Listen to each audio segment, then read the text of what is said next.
August 9-ാം തീയതിയാണ് രാജ്യത്തെ ആകെ നടുക്കിയ PG ഡോക്ടറുടെ ബലാത്സംഗ കൊലപാതകം നടന്നത്. സംഭവം അറിഞ്ഞ ആദ്യ നിമിഷം മുതൽക്കേ ഭരണകൂടവും പോലീസും അന്വേഷണത്തെ വഴിതിരിച്ചുവിടാനും സംഭവത്തെ ലഘൂകരിക്കാനും ശ്രമിക്കുന്നത് നമ്മൾ കണ്ടു.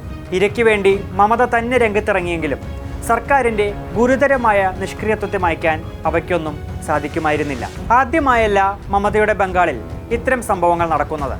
കൂട്ടബലാത്സംഗങ്ങളും പീഡനങ്ങളുമെല്ലാം അരങ്ങേറുമ്പോൾ മമത തന്നെ പലപ്പോഴും പല വിവാദ പരാമർശങ്ങളുമായി രംഗത്തെത്തിയിട്ടുണ്ട്.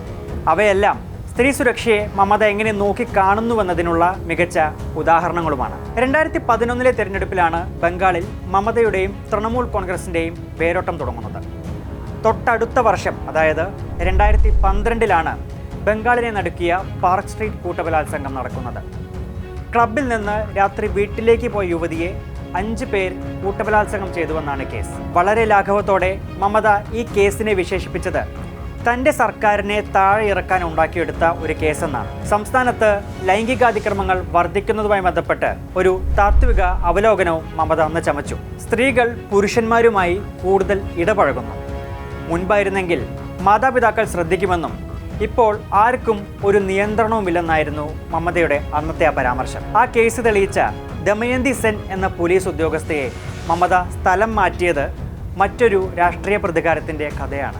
പിന്നീടും ഒരുപാട് അതിക്രമങ്ങൾ ബംഗാളിൽ നടന്നു.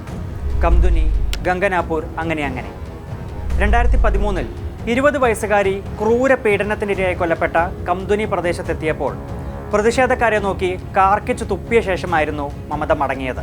2022 നാദിയ ജില്ലയിൽ ഒരു 14-കാരി പെൺകുട്ടി ക്രൂര പീഡനത്തിനിരയായി മരിച്ചു. പ്രതി ഒരു തൃണമൂൽ കോൺഗ്രസ് നേതാവിൻ്റെ മകനായിരുന്നു.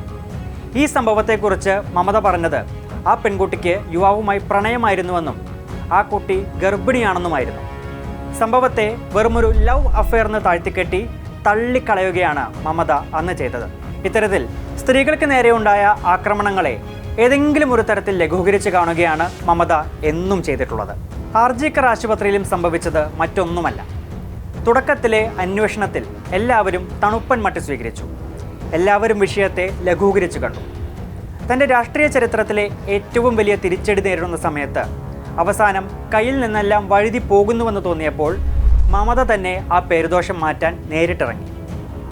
രാഷ്ട്രീയമായി മമതയ്ക്ക് ഇനിയും കരകയറാൻ സാധിക്കുമായിരിക്കും. എന്നാൽ സ്ത്രീപക്ഷ രാഷ്ട്രീയത്തിനൊപ്പം നിൽക്കേണ്ട മമതയുടെ ആ വാവിട്ട വാക്കുകൾ മമതയ്ക്ക് തന്നെ അങ്ങനെ മായ്ച്ചു കളയാനാകുമോ? ഇതാണ് പ്രസക്തമായ ചോദ്യം.